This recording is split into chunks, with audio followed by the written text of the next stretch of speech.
Mon nom est Ousmane Doy, je suis le président de l'AMPAV, l'Association nationale des personnes accidentées vivant avec un handicap. Comme vous le voyez, je suis dans une fauteuil roulante et j'étais mobile comme vous, je marchais. Dans notre organisation, c'est une organisation qui œuvre sur 3 points. C'est-à-dire donner des sensibilisations à nos chauffeurs, à nos conducteurs, mener des campagnes de prévention dans les écoles publiques et des écoles privées pour apprendre les enfants comment traverser et voilà.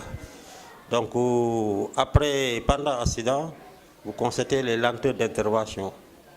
Vous comprenez, c'est 2 niveaux.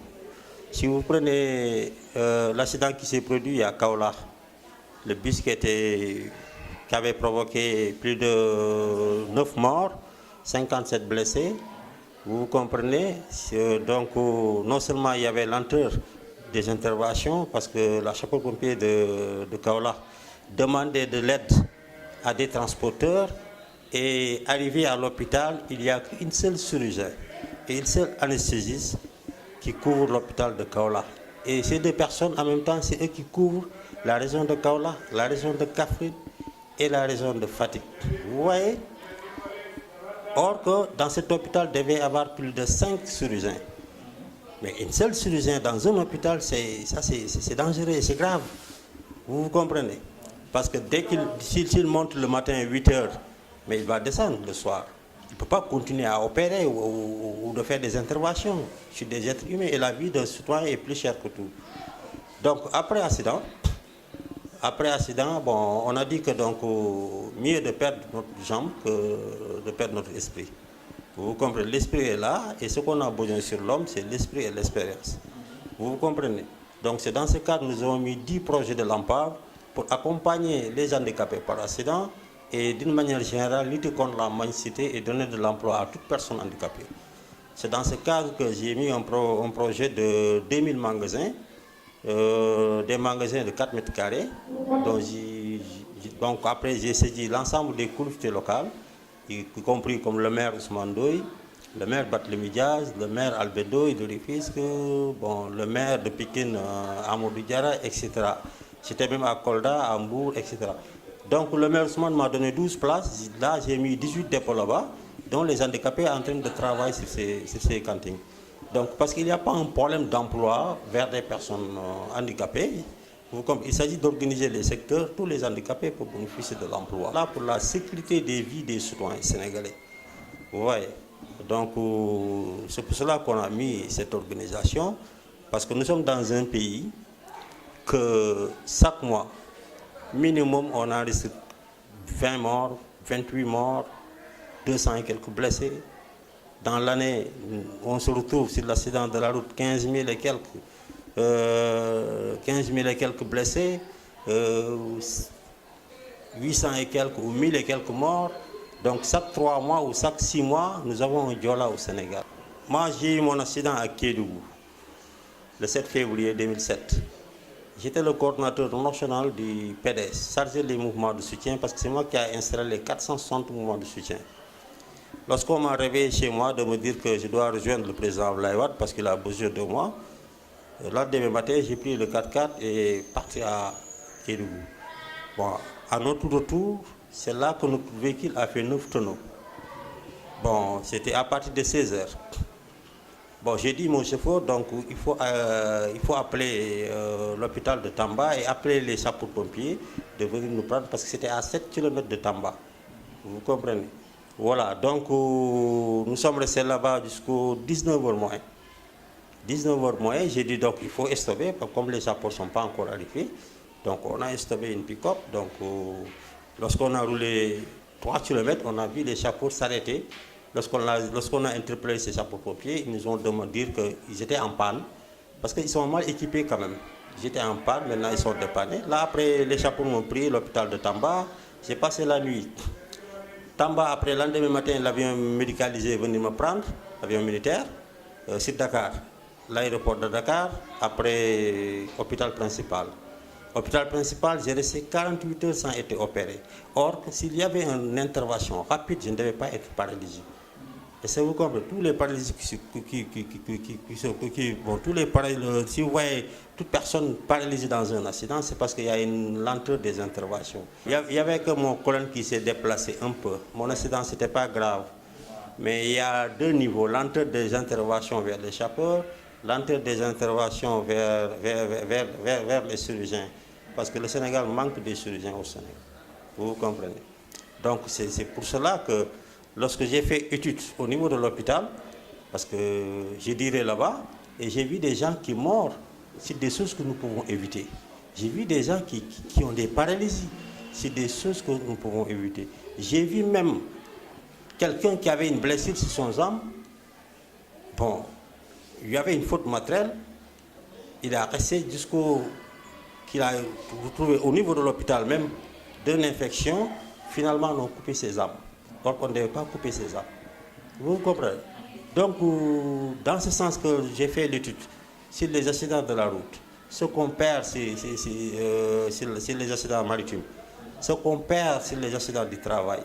Vous comprenez? Si vous ressemblez tout cela, le Sénégal, chaque année, vous pouvez compter 30 000 et quelques blessés par année. Et vous voyez, ça c'est grave pour un pays qui dit que... Ce projet c'est pour l'ensemble des personnes handicapées, mais 75% des personnes handicapées, 25% des personnes mobiles.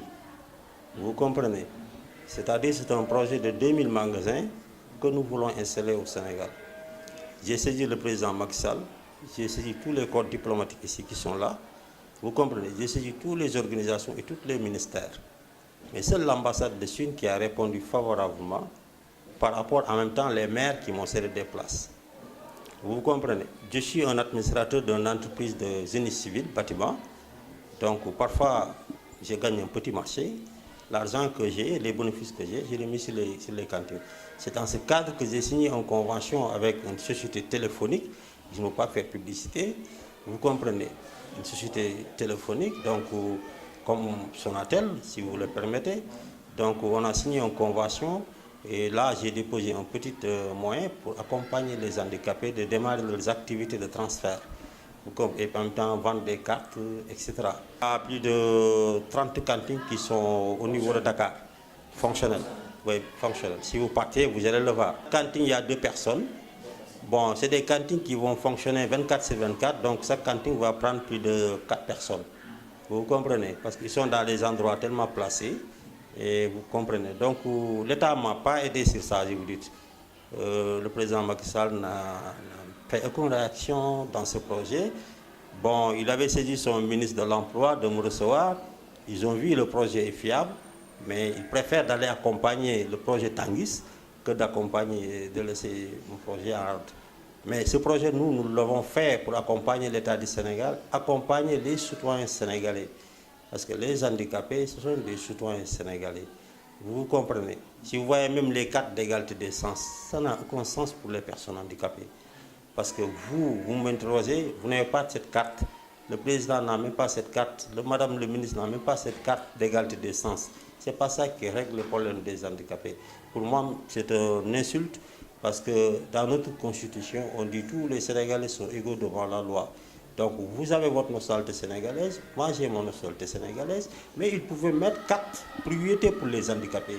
Si vous dites l'handicapé est priorité de rentrer dans le bus, ou bien l'handicapé est priorité d'aller se soigner à l'hôpital, bon, non seulement ça va changer les consciences des Sénégalais vers les personnes handicapées, c'est ça qui règle le problème. C'est pour cela que moi j'ai refusé de prendre cette carte, parce que je sais que ça ne règle pas le problème, et puis ce n'est pas cette carte qui va me donner sens pour gagner ma vie.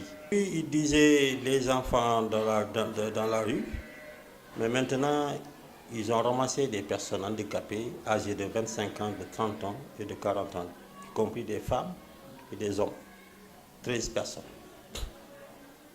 Je pense que c'est la première fois au Sénégal. Vous comprenez? Les handicapés représentent 20% de cette population sénégalaise. Personne n'a demandé d'être handicapé. Personne n'a demandé d'être un mandia. Parce qu'il y a la pauvreté ici, il y a la chômage, etc. Y compris vers les personnes. Ce n'est pas seulement les handicapés qui font la mania. Les Baïfals sont là, autant d'autres sont là. Mais personne n'a demandé d'être un mania. il y a un problème, ils sont abandonnés.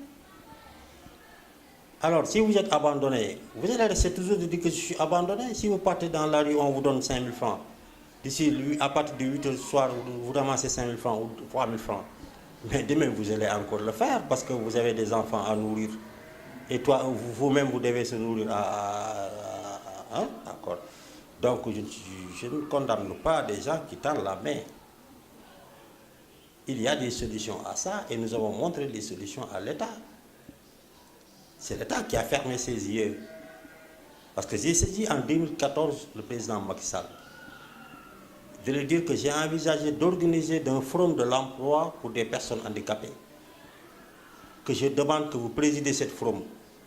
Et j'ai saisi l'ensemble de ces ministères. Personne n'a répondu, y compris le président Macky Sall. Et s'il acceptait cette forum, d'inviter l'ensemble de ces ministères, l'ensemble de ces directions, inviter en même temps inviter les entreprises privées, de lancer un appel fort, de dire que écoutez, je voudrais chaque ministre de prendre un handicapé, je voudrais chaque direction de prendre un handicapé, y compris vous les sociétés, vous les entreprises privées, accompagner en même temps d'autres mesures d'accompagnement. Mais ça règle le problème d'une manière à 80%.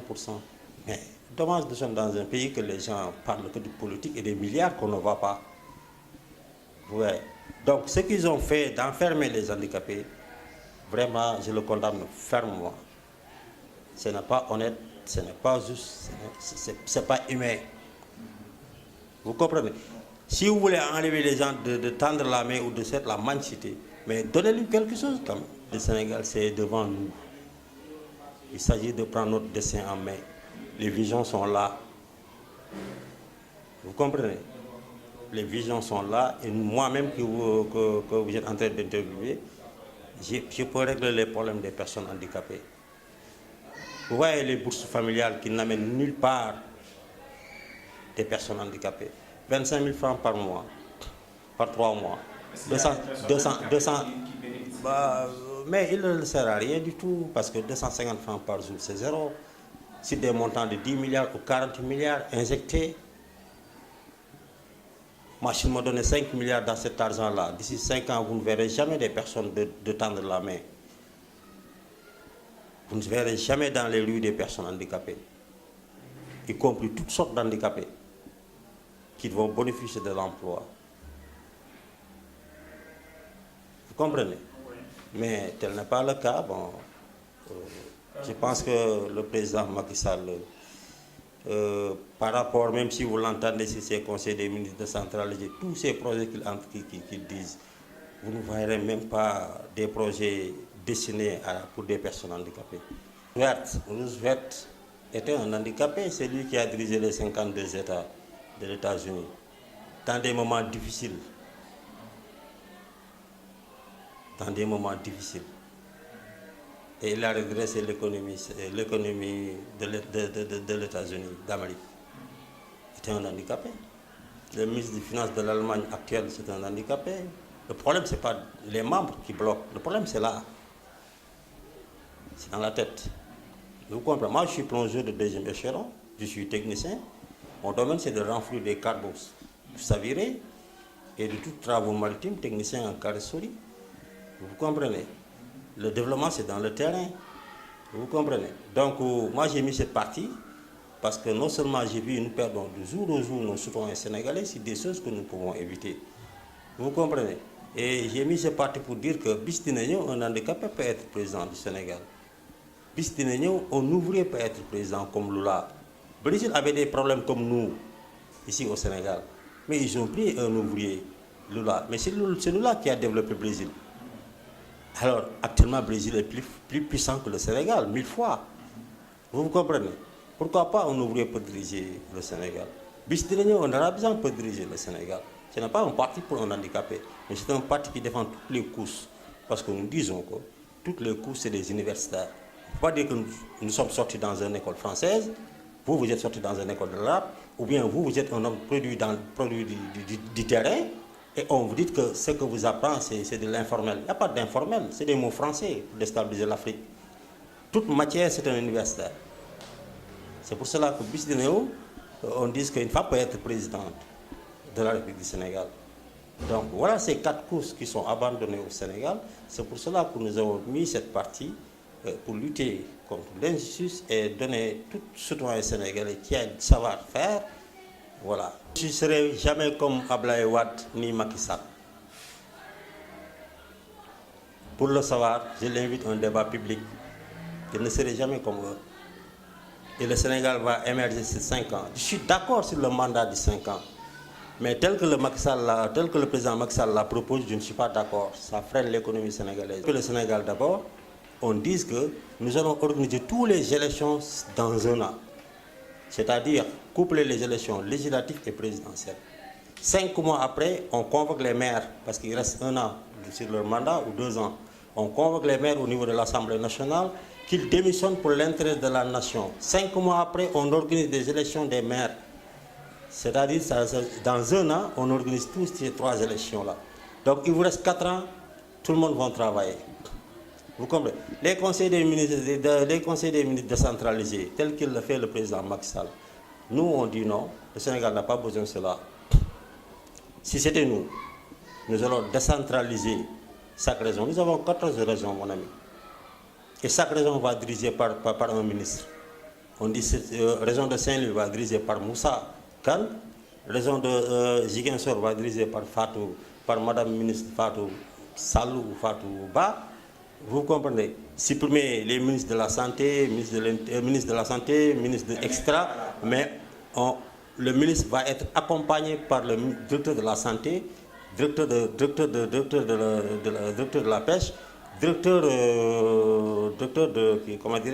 de l'énergie, parce que nous voulons donner à chaque région une centrale autonome d'électrique et d'eau. Et c'est possible. Et sur le plan sécuritaire, c'est ça qu'il faut faire pour le Sénégal. Le Sénégal, aujourd'hui, s'il y avait un conflit avec un autre pays, voisin, etc. Mais dès qu'on cible Cap de Biche et Kermamassa, c'est fini pour le Sénégal. Vous comprenez? Donc, on peut donner à chaque région d'avoir son centrale autonome. Vous comprenez? Vous sortez hors de Dakar. Vous voyez, tout récemment, le président a inauguré le pont. Je le félicite, mais ça ne règle pas l'embouteillage. Il faut décentraliser les régions, supprimer les gouverneurs et les préfets.